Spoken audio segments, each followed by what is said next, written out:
একটু বলবেন যে বর্তমানে বাজার দর হিসেবে একজন সাধারণ মানুষ হিসেবে আপনি কেমন আছেন? আমি একজন সাধারণ মানুষ হিসেবে বলবো বর্তমান বাজার দরটা আসলে অন্য মানে বেশি, যে যেভাবে পারতেছে দাম নিয়ে বাজারই করতেছে, কারণ নিয়ন্ত্রণে নাই কেউ।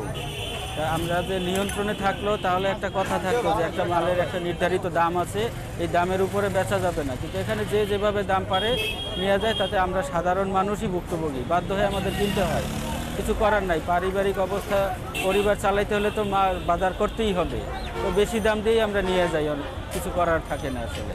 তো একটা মনিটরিং দরকার, একটা বাজার নিয়ন্ত্রণের জন্য একটা শক্ত জোরালোভাবে একটা করা দরকার। কী করা দরকার? যাতে মনিটরিং, বাজারে মনিটরিং করলে কি হবে, যে মানুষের বাজারের ক্রয় ক্ষমতাটা যদি আরেকটু কমে তাহলে সবার জন্য ভালো হবে, এতটুকুই বলবো। জন্য প্রশাসনেরও ব্যবস্থা নিতে হবে, যারা নাকি বেশি দাম নিয়ে মাল বিক্রি করে তাদের প্রতি একটু বেশি নজরদারি রাখলে তারা অবশ্যই বাজারে দাম কমাই দিবে।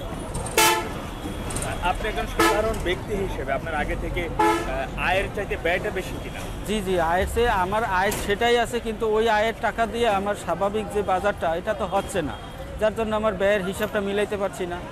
ব্যয়টা করতে অবশ্যই কিছু না কিছু বাজার দেখা যাচ্ছে, বাজেটটা আছে আমার 1000 টাকা, আমি 1000 টাকার মধ্যে এই বাজেট নিয়ে আসি যেটা এটা করবো, কিন্তু দাম বেশি থাকার কারণে এগুলো নেওয়া হয় না। বাজারের সব কিছু প্রয়োজনীয় মোতাবেক চাহিদা পূরণ করা যায় না, হিমশিম খাইতে হয়। মধ্যবিত্ত লোকদের এই সমস্যাটাই বেশি, সে পারে না কারো কাছে বলতে, নিজের কাছেই নিজের হার মানতে হয়।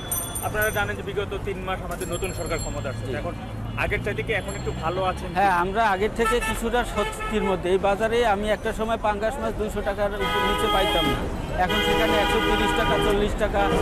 এখান থেকে বাজারে কিছুটা বাজারের দামটা কম, স্বস্তি আগের থেকে। আর সবাই যদি এগিয়ে আসে তাহলে অবশ্যই নতুন সরকারের সহযোগিতা আমাদের সবার করতে হবে। আমরা যদি সবাই শুধু দোষই দিয়ে যাই যে না পরিবর্তন হয়েছে, আমাদের পরিবর্তন হয় না, আমাদের ধৈর্য ধরতে হবে। ধৈর্য ধরে সবাইকেই সহযোগিতা করতে হবে, তাহলে সরকারের পক্ষে এই সহজ সমাধান করা সম্ভব হবে। ঠিক আছে, আপনাকে অসংখ্য ধন্যবাদ।